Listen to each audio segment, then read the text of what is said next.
नमस्कार कैसे आप सभी ने कक्षा 12 में अध्याय 14 भाग 5 तक पढ़ लिया था। भाग 5 में आपने खाद्य जाल के बारे में पढ़ा, खाद्य श्रृंखला के बारे में पढ़ा। अब आते हैं भाग 6 में, उसके आगे के टॉपिक के बारे में बताएंगे जो कि होगा पारिस्थितिक पिरामिड क्या होता है। ये भी आपके बोर्ड की दृष्टि से और नीट की दृष्टि से दोनों रूप से बहुत महत्वपूर्ण है। पारिस्थितिक पिरामिड, इकोलॉजिकल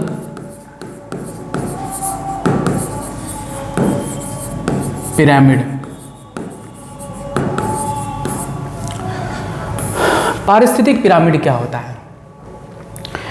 पारिस्थितिक पिरामिड, जब हम किसी पारितंत्र के प्राथमिक उत्पादक और विभिन्न श्रेणी के उपभोक्ताओं की उनकी संख्या, उनके जैव भार, उनके ऊर्जा, इन सभी का संबंध एक पिरामिड के चित्र के माध्यम से करते हैं तो इसी को कहते हैं पारिस्थितिक पिरामिड। ध्यान से समझिए क्या बोला मैंने। किसी पारिस्थितिक तंत्र या पारितंत्र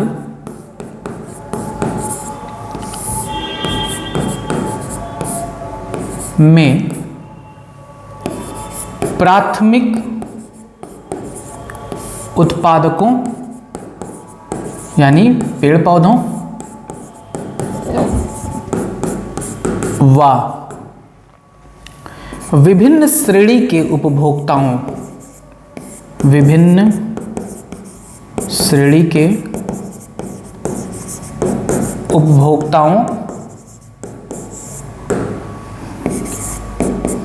के संख्या,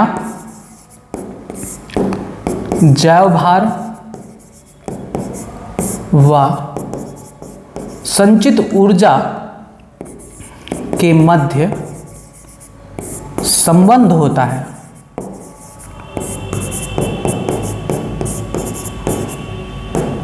इन संबंधों को चित्रीय रूप में पिरामिड द्वारा प्रदर्शित किया जाता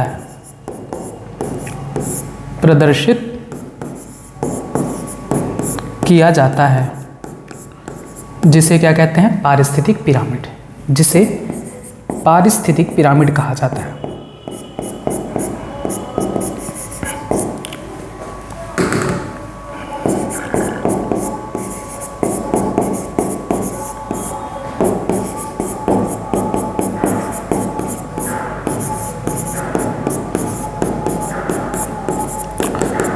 जैसे देखिए क्या बताया गया कि किसी भी पारिस्थितिक तंत्र में क्या पाया जाएगा? जैविक घटक के रूप में उत्पादक होंगे, विभिन्न प्रकार के उपभोक्ता होंगे, प्राथमिक उपभोक्ता, द्वितीयक, तृतीयक उपभोक्ता होंगे। तो इन सभी की संख्या या उनके जैव भार मतलब उनका वेट, उनमें संचित ऊर्जा, इन सभी के मध्य कहीं ना कहीं संबंध होता है। इन संबंधों को हम एक चित्र के माध्यम से दर्शाते हैं किसी पारितंत्र के लिए। वही चित्र जो होता है पिरामिड के रूप में होता है, इसी को हम पारिस्थितिक पिरामिड कहते हैं। ध्यान से समझिएगा। जैसे हम मान लो कह रहे हैं कि ये संख्या का पिरामिड है, किसी पारितंत्र की जीव संख्या का पिरामिड है। किसका है? जीव संख्या का पिरामिड है। याद रखिएगा, पिरामिड में हमेशा ये जो भाग है ये आधार कहलाता है, बेस। आधार पर हमेशा उत्पादक होंगे। हमेशा कौन होंगे? हमेशा उत्पादक होंगे पौधे। वो चाहे पिरामिड सीधा हो चाहे पिरामिड उल्टा हो, इनका ये जो है सिरा, नीचे वाला सिरा, यहां पर हमेशा उत्पादक ही होंगे। क्लियर है बात? तो पिरामिड का आधार उत्पादक होते हैं और उसके ऊपर रखे जाते हैं विभिन्न श्रेणी के, क्रमिक रूप से विभिन्न श्रेणी के उपभोक्ता। जैसे पहले कौन आता है? प्राथमिक उपभोक्ता, जो इन उत्पादकों को खाते हैं। उसके बाद इनको खाने वाले आते हैं द्वितीयक उपभोक्ता, और फिर आते हैं तृतीयक उपभोक्ता या उच्च उपभोक्ता। तो ये एक पिरामिड क्या प्रदर्शित करता है? किसी पारितंत्र में प्राथमिक उत्पादक और विभिन्न श्रेणी के उपभोक्ताओं का, उनमें जीव संख्या, उनके जीव भार तथा ऊर्जा को व्यक्त करने वाला एक चित्रीय पिरामिड होता है। इसे हम पारिस्थितिक पिरामिड कहते हैं। क्लियर है बात? अब अगर हम जीव संख्या का पिरामिड कहेंगे तो हम किसी एक पारितंत्र में उपस्थित उन जीवों की संख्या को बताएंगे। जैसे मान लो हम कहते हैं कि वन पारितंत्र का जीव संख्या का पिरामिड है। तो बताइए वन पारितंत्र में सबसे ज्यादा कौन पाया जाता है? पौधे। सबसे ज्यादा संख्या में पौधे पाए जाते हैं, उत्पादक। तो उत्पादक को यहां एकदम नीचे रखा गया है। क्यों? क्योंकि पिरामिड का सबसे चौड़ा भाग यही है, और जो चौड़ा भाग है वो ये दर्शाता है कि इनकी मात्रा सबसे ज्यादा है, इनकी संख्या सबसे ज्यादा है। क्लियर है बात? चौड़ाई ज्यादा है यानी इनकी संख्या ज्यादा है। इनके बाद जो इनको खाने वाले प्राथमिक उपभोक्ता आते हैं, शाकाहारी जीव, इनके बाद उनकी संख्या ज्यादा होती है। आप जंगल में देखेंगे हिरन, हाथी, इन सभी की संख्या ज्यादा होती है। उत्पादक के बाद, पौधों के बाद इनकी संख्या ज्यादा होती है, इसलिए इसे प्राथमिक उपभोक्ता कहते हैं। हिरन, हाथी, खरगोश, इनसे कम संख्या होती है द्वितीयक उपभोक्ताओं की, मांसाहारी जीवों की, भेड़ियों की, लोमड़ियों की, चीता, बाघ, इन सभी की, द्वितीयक उपभोक्ता की। तो इनसे कम चौड़ा है। देखिए ये द्वितीयक उपभोक्ता इनसे कम चौड़ा है। तो द्वितीयक उपभोक्ता क्या दर्शा रहा है कि प्राथमिक से कम है। और सबसे कम होता है किसी भी पारितंत्र में तृतीयक उपभोक्ता सर्वाहारी जीव या मांसाहारी, उच्च मांसाहारी जीव, जैसे शेर। तो जंगल में बहुत ज्यादा थोड़े ना होता है, एक जंगल में मुश्किल से 100-150 होते हैं, और उनकी अपेक्षा ये सारे जंतु बहुत अधिक होते हैं। तो तृतीयक उपभोक्ता बहुत कम होते हैं, इसलिए इनको सबसे टॉप पे रखा जाता है। उच्च उपभोक्ता हमेशा सबसे टॉप पर होते हैं, क्योंकि ये छोटा सा स्थान बनाता है पिरामिड का, और वो दर्शाता है कि इनकी संख्या कम है। तो यह जीव संख्या का पिरामिड का मैंने आपको एग्जांपल दिया। समझ में आया कि पिरामिड वास्तव में है क्या, पारिस्थितिक पिरामिड क्या है। पिरामिड तो आप जानते ही हैं, एक 3D स्ट्रक्चर होता है त्रिभुज का। अब ये आपको 2D बनाए हैं तो आपको लग रहा होगा कि ये क्या है, त्रिभुज है, लेकिन ये त्रिभुज नहीं है। पिरामिड 3D स्ट्रक्चर होता है जो पिरामिड के शेप में होता है। ठीक है,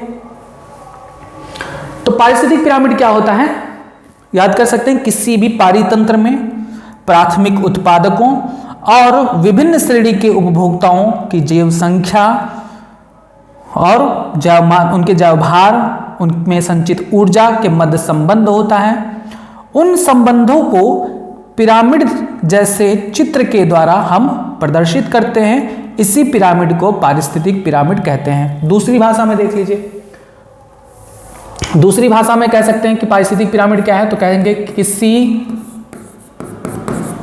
पारिस्थितिक तंत्र में एक खाद्य श्रृंखला के विभिन्न पोषी स्तरों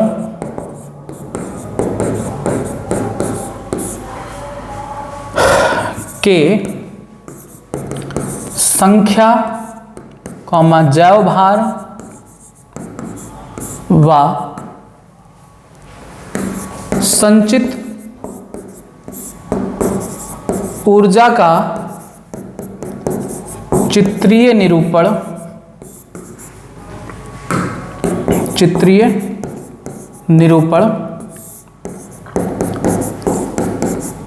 पारिस्थितिक पिरामिड कहलाता है।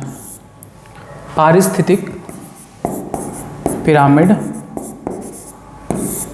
कहलाता है। क्लियर है बात? एक ये डिफिनेशन आप दे सकते हैं कि किसी भी पारिस्थितिक तंत्र में एक खाद्य श्रृंखला में विभिन्न पोषी स्तरों की संख्या, उनके जैव भार, उनमें संचित ऊर्जा, इनका हम चित्रीय निरूपण करते हैं। इसी को हम पारिस्थितिक पिरामिड कहते हैं। आइए, पारिस्थितिक पिरामिड कितने प्रकार के होते हैं? पारिस्थितिक पिरामिड 3 प्रकार के होते हैं। पिरामिड के प्रकार, पारिस्थितिक पिरामिड 3 प्रकार के होते हैं। कौन कौन सी? जीव संख्या का पिरामिड, जो उस पारितंत्र में जीवों की संख्या को निरूपित करता है, जीव संख्या का पिरामिड। दूसरा जैव भार का पिरामिड,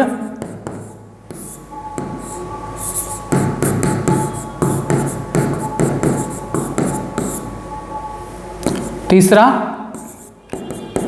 संचित ऊर्जा का पिरामिड, या सिर्फ ऊर्जा का पिरामिड भी बोलते हैं इसे इंग्लिश में कहते हैं pyramid of numbers, pyramid of numbers या नंबर। इसे कहते हैं pyramid of biomass, pyramid of biomass, और इसे कहते हैं पिरामिड ऑफ एनर्जी, या इसे एनर्जी पिरामिड भी कहते हैं। अब हम एक एक को पढ़ेंगे। पहले हम देखेंगे जीव संख्या का पिरामिड, फिर देखेंगे जैव भार का पिरामिड, फिर देखेंगे संचित ऊर्जा का पिरामिड। आइए सबसे पहला हम पढ़ते हैं जीव संख्या का पिरामिड। जीव संख्या का पिरामिड, जीव संख्या का पिरामिड क्या शो करता है, क्या प्रदर्शित करता है? तो जीव संख्या का पिरामिड, जीव संख्या का पिरामिड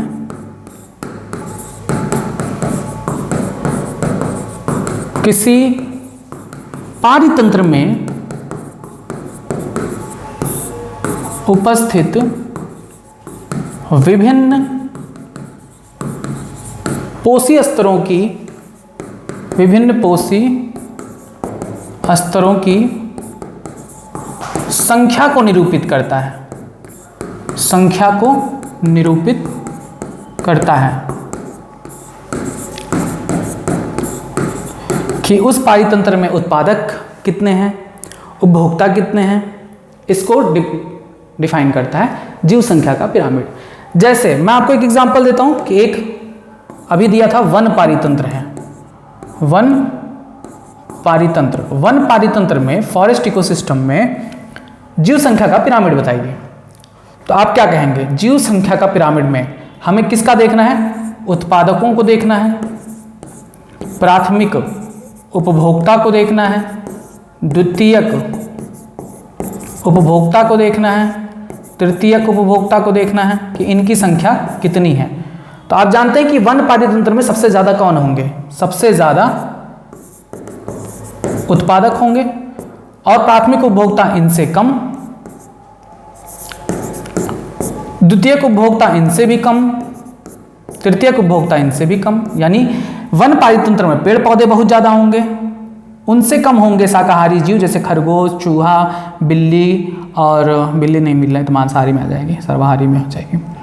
प्राथमिक उपभोक्ता के अंतर्गत सब आएंगे खरगोश, हिरन, गाय, बकरी, हाथी, ये सब, घोड़ा वगैरह प्राथमिक उपभोक्ता के अंतर्गत आएंगे। इनकी संख्या इनसे थोड़ी कम होती है और इनसे शाकाहारी जीवों से भी कम संख्या होती है मांसाहारी जीवों की वन में, उनसे भी कम संख्या होती है तृतीयक उपभोक्ता यानी शेर वगैरह की। तो हम इसको हम चित्रीय रूप में प्रदर्शित करते हैं पिरामिड के रूप में। तो पिरामिड में आप वो जो सबसे ज्यादा हैं उन्हें हम आधार में दिखाएंगे। सबसे ज्यादा कौन है? उत्पादक। तो उत्पादक दिखा दीजिए। उसके बाद कौन है? प्राथमिक उपभोक्ता। प्राथमिक उपभोक्ता को दिखा दीजिए। उसके बाद कौन है? द्वितीयक उपभोक्ता। उसके बाद कौन है? तृतीयक उपभोक्ता। ठीक है।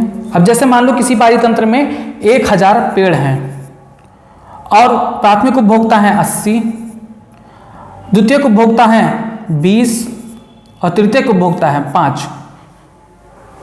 किसी पारितंत्र में कुल पेड़ों की संख्या 1000 है, उनमें हिरन, घोड़ा, हाथी इनकी संख्या 80 है। उसमें मांसाहारी जीवों जैसे लोमड़ी, भेड़िया, बाघ, चीता इन सभी की संख्या 20 है और सबसे कम है उच्च उपभोक्ता यानी शेर की संख्या 5 है। तो ऐसे हम दर्शाते हैं 100, 1000 लिख दिए, 1080, 20, 5, ऐसे हम संख्या दर्शाते हैं। तो इस प्रकार का पिरामिड जीव संख्या का पिरामिड कहलाता है। क्लियर है बात? तो देखिए ध्यान से समझिएगा, यहां पर नीट के लिए आपको हम बता रहे हैं इंपॉर्टेंट पॉइंट जो खूब बजा के पूछते हैं नीट में। जीव संख्या का पिरामिड स्थलीय पारितंत्र में, स्थलीय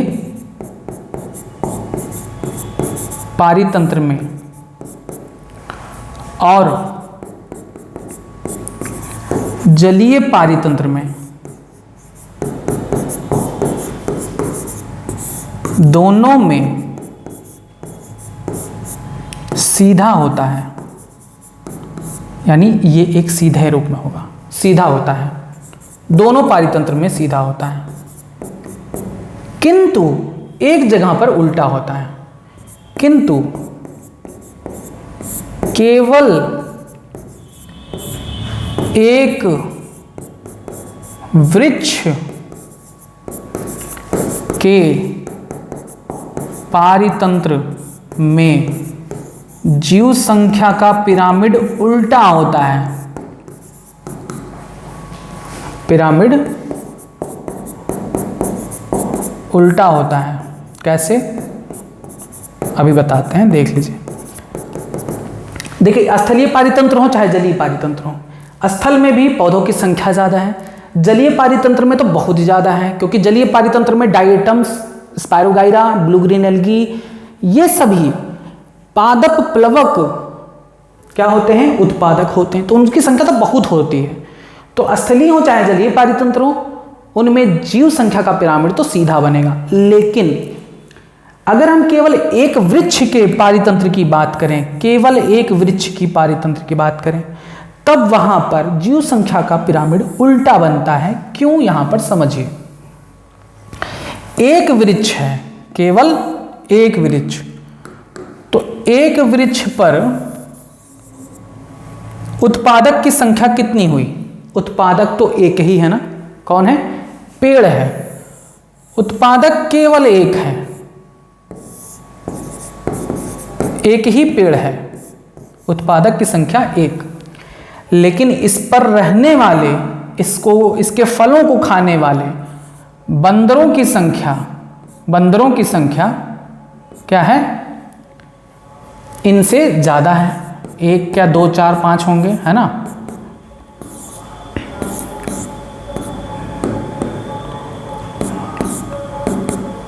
कई सारे बंदर होंगे जो इनके फलों को खाते हैं, शाकाहारी हैं, यानी प्राथमिक उपभोक्ता की संख्या क्या है, ज्यादा है। यहां पर मैंने 3 बनाए, 3 लिख लीजिए। तो जो ज्यादा होंगे उनको हम ऊपर रखेंगे, क्योंकि उल्टा बना दिए हैं भाई। उत्पादक छोटे हैं तो इनको हमें पिरामिड उल्टा बनाना ही पड़ेगा, क्योंकि पिरामिड का ये जो सिरा होता है वही सबसे छोटा होता है, तो यहां पर उल्टा पिरामिड बनाना पड़ता है। प्राथमिक उपभोक्ता के बाद इनको खाने वाले जीव तो नहीं होंगे, इस वृक्ष पर शेर वेर तो नहीं होंगे, होंगे भी तो एक ज्यादा नहीं होंगे, बाघ वगैरह। लेकिन इन बंदरों पर परजीवी पाए जाते हैं। और आपको बताएं कि परजीवी खाद्य श्रृंखला भी एक होती है जो पेड़ से शुरू होती है, मनुष्य, जंतु, इनसे होते हुए परजीवियों की तरफ आती है। तो इनके शरीर पर विभिन्न प्रकार के परजीवी होंगे, जुआ होंगे, वो बहुत सारे कीड़े मकोड़े इन पर भिनक रहे होंगे, इस पौधे पर ही बहुत सारे कीड़े मकोड़े होंगे। तो इनकी संख्या इन सबसे ज़्यादा होगी, उन्हें हम द्वितीयक उपभोक्ता में रख देंगे। जो इनसे ज़्यादा होंगे, इनसे कई हजार गुना ज़्यादा होंगे। इस वजह से जब हम एक वृक्ष के संबंध में जीव संख्या का पिरामिड देखते हैं, तो एक वृक्ष का जीव संख्या का पिरामिड सदैव उल्टा होता है।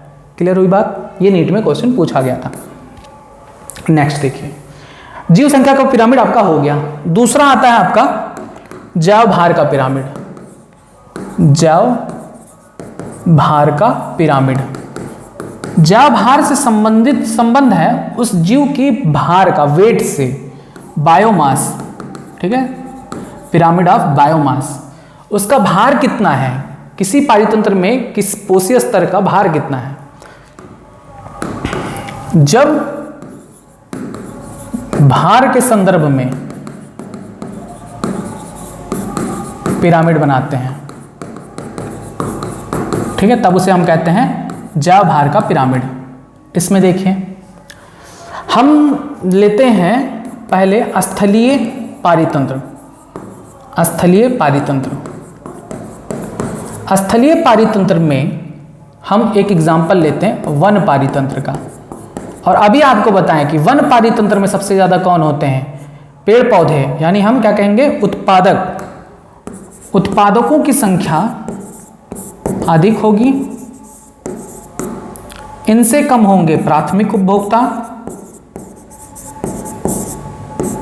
कम होंगे, इनसे भी कम होंगे द्वितीयक उपभोक्ता,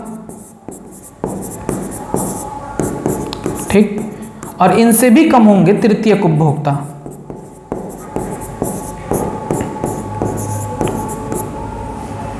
भार के संदर्भ में देखिए, एक वन में बहुत ज्यादा पेड़ पौधे पाए जाते हैं, तौल पाओगे किसी वन में इतने पेड़ पौधे पाए जाते हैं, नहीं तौल पाओगे, तो इतने ज्यादा उनकी वेट होती है, इस वजह से सबसे चौड़े स्थान पर उत्पादक इसमें भी आएंगे। मान लो कि एक वन पारितंत्र में कुल उत्पादकों का जैव भार 10,000 जूल है, सॉरी किलोग्राम, किलोग्राम है, मास है ना, किलोग्राम है भार। अब इनसे कम है प्राथमिक उपभोक्ता, यानी हिरन, हाथी, इन सभी की जो जैव भार है वो उत्पादकों से कम होंगी ही होंगी, क्योंकि उतनी संख्या में उत्पादक नहीं होते। हाथी भले ही कितना बड़ा विशाल हो, लेकिन उत्पादकों की संख्या से तो ज़्यादा नहीं होता ना। तो इस वजह से प्राथमिक उपभोक्ता का भार इनसे कम होगा। मान लो 800 किलोग्राम है। उनसे कम होंगे द्वितीयक उपभोक्ता, यानी मांसाहारी जीव द्वितीयक उपभोक्ता 50 केजी। उनसे भी कम होंगे तृतीयक उपभोक्ता, यानी शेर वगैरह, यानी मान लो 20 केजी। हालांकि 20 किलोग्राम का कोई शेर नहीं होता, 200 किलोग्राम का भले ही होता होगा, समझाने के लिए से बता रहे हैं। तो ये एक ऐसा पिरामिड है जो जैव भार को प्रदर्शित कर रहा है, किसी पारितंत्र के जैव भार को प्रदर्शित कर रहा है कि कितना इनका वेट है। क्लियर है? तो ये जैव भार का पिरामिड कहलाता है, जब किसी पारितंत्र में हम विभिन्न पोषीय स्तरों के भार को व्यक्त करते हैं। अब यहां पर आपको ध्यान देना है, नीट में यहां से यहाँ भी क्वेश्चन पूछा गया है कि स्थलीय पारितंत्र में जैव भार का पिरामिड कैसा होता है, तो सीधा होता है। किसमें? स्थलीय पारितंत्र में। लेकिन जलीय पारितंत्र में उल्टा होता है, उसको समझिए। जलीय पारितंत्र में जैव भार का पिरामिड, जैव भार का पिरामिड स्थलीय पारितंत्र में बताइए उत्पादक कौन होंगे? उत्पादक होंगे पादप प्लवक, बताए हैं पादप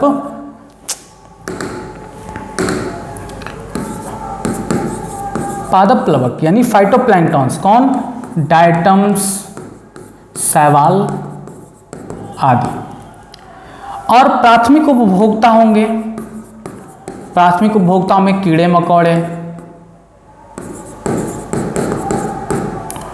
और amoeba paramecium, amoeba paramecium, Euglena, अन्य जीव। द्वितीयक उपभोक्ता के अंतर्गत क्या आएंगे? द्वितीयक उपभोक्ता के अंतर्गत आएंगे छोटी मछलियां, मेंढक और भी अन्य जीव। तृतीयक उपभोक्ता के अंतर्गत आएंगे बड़ी मछली जैसे व्हेल, शार्क आदि।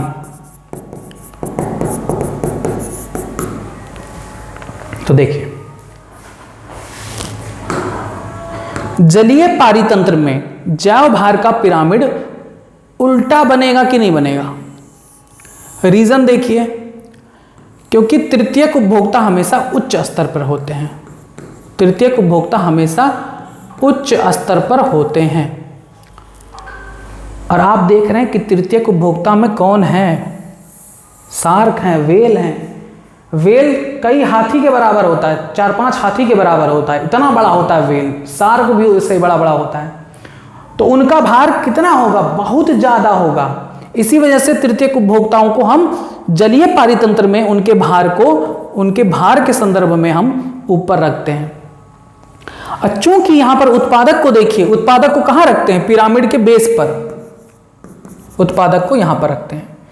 चूंकि जलीय पारितंत्र में उत्पादक कौन होते हैं? पादप प्लवक, डायटम, शैवाल, ये सब सूक्ष्म जीव हैं। इनका कौन सा भार होगा? हवा मार दो तो उड़ जाएंगे, इनका कौन सा भार होगा? तो इनकी संख्या तो बहुत होती है। इस वजह से जैव संख्या में स्थलीय और जलीय दोनों पारितंत्र का पिरामिड सीधा बनता है, लेकिन इनका भार बहुत कम होता है, ना के बराबर। तो उन्हें हम कहाँ रख देंगे? पिरामिड के एकदम नीचे स्तर पर। उल्टे पिरामिड बनाना पड़ेगा। मान लो ये है कुल 1 किलोग्राम, ये तो पता नहीं कितना 1000 किलोग्राम होगा एक जलीय पारितंत्र में। और उत्पादक से ज़्यादा होंगे प्राथमिक उपभोक्ता और इनसे ज़्यादा होंगे द्वितीयक उपभोक्ता भार में। यही कारण है कि जलीय पारितंत्र में जैव भार का पिरामिड कैसा बनता है? उल्टा बनता है। याद कर लीजिए। तो आपने क्या जाना? अभी आपने जीव भार का पिरामिड पढ़ा, जीव संख्या का पिरामिड पढ़ा। जीव संख्या के पिरामिड में जाना कि स्थलीय हो चाहे जलीय हो, जीव संख्या का पिरामिड सीधा बनता है।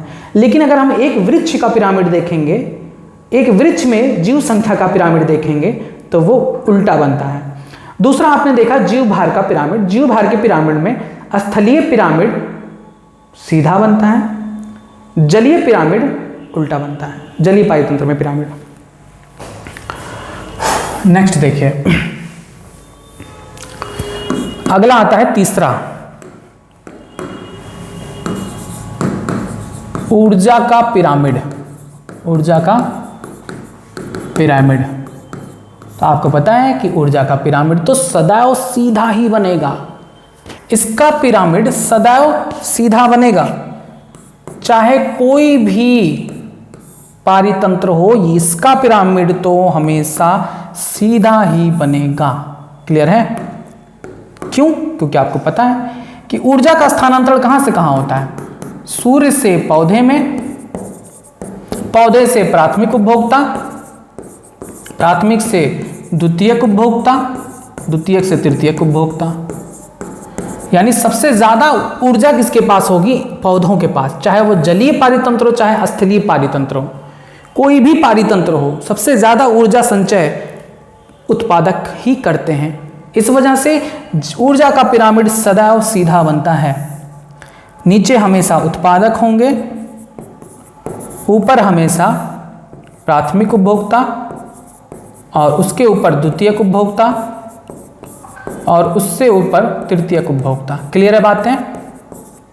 यह है ऊर्जा का पिरामिड। ऊर्जा का पिरामिड सदैव सीधा बनता है, यह भी क्वेश्चन आपके एग्जाम में पूछा गया है।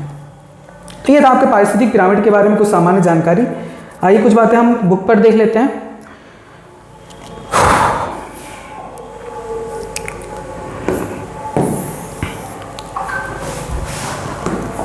पारिस्थितिक पिरामिड क्या होता है? किसी भी पारितंत्र में उपस्थित प्राथमिक उत्पादकों, विभिन्न श्रेणी के उपभोक्ताओं, इनकी संख्या, जैव भार, संचित ऊर्जा के मध्य परस्पर एक संबंध होता है। इन संबंधों को चित्रीय रूप में पिरामिड के द्वारा प्रदर्शित किया जाता है, जिसे हम पारिस्थितिक पिरामिड कहते हैं। किसी पारितंत्र में एक खाद्य श्रृंखला के विभिन्न पोषी स्तरों की संख्या, जैव भार, संचित ऊर्जा का चित्रीय निरूपण पारिस्थितिक पिरामिड कहलाता है।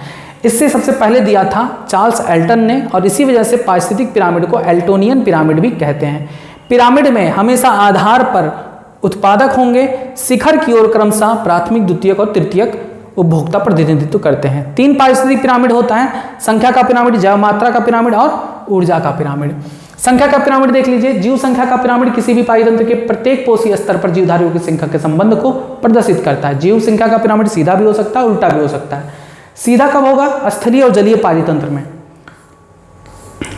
क्योंकि स्थलीय और जलीय पारितंत्र में उत्पादक की संख्या ज़्यादा होती है, फिर प्राथमिक उपभोक्ता, फिर द्वितीयक, फिर तृतीयक उपभोक्ता। लेकिन अगर हम एक पेड़ के संदर्भ में नापें, देखिए ये एनसीईआरटी का फिगर है जिसमें दिखाया गया है trophic level, primary trophic level यानी प्रथम पोषीय स्तर पर उत्पादक होते हैं, द्वितीय पोषीय स्तर पर प्राथमिक उपभोक्ता, तृतीय पोषीय स्तर पर होते हैं द्वितीयक उपभोक्ता और चतुर्थ पोषीय स्तर पर होते हैं तृतीयक उपभोक्ता यानी टॉप कंज्यूमर्स। इनके नंबर्स को दर्शाया गया एक वन पारितंत्र में। एक वन में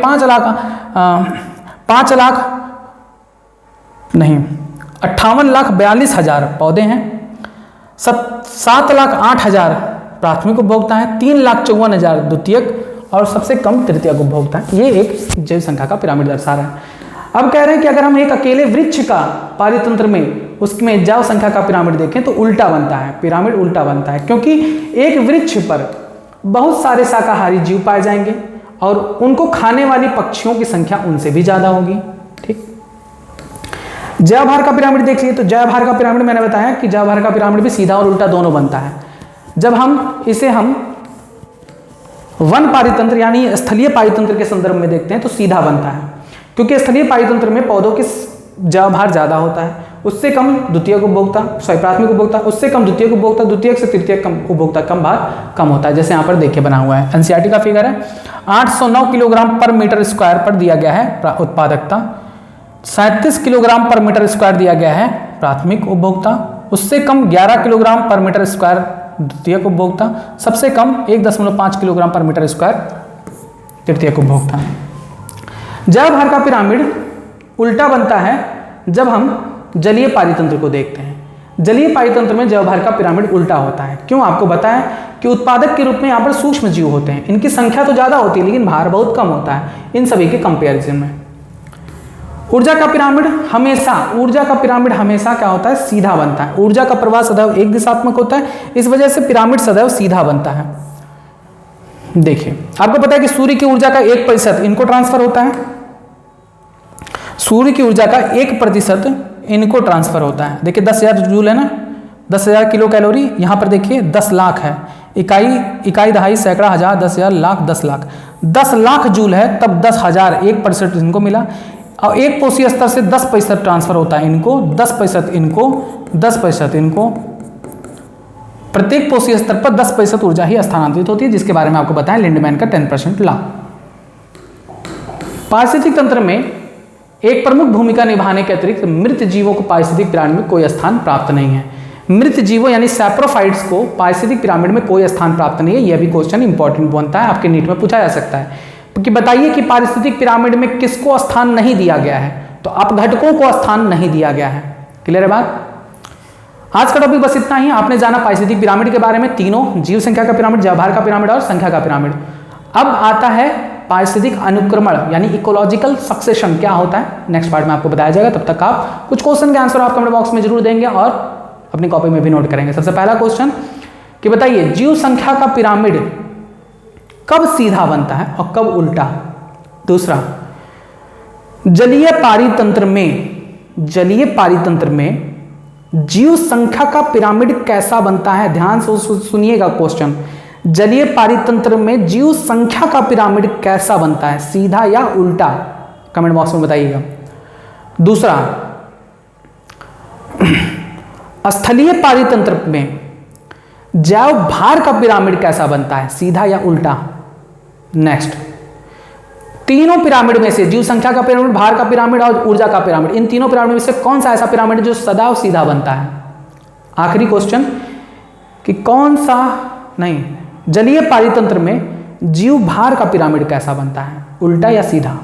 ठीक, आप इसका आंसर दीजिए। आखिरी एक और क्वेश्चन कि ऐसे कौन से पोषीय स्तर के प्राणी हैं जिन्हें पिरामिड में स्थान नहीं दिया गया है। इतने क्वेश्चन के आंसर आप कमेंट बॉक्स में दीजिएगा। आगे जो भी टॉपिक होगा जल्दी आपको प्रोवाइड किया जाएगा। तब तक आप जुड़े रहें यूट्यूब चैनल बायोलॉजी के साथ। धन्यवाद।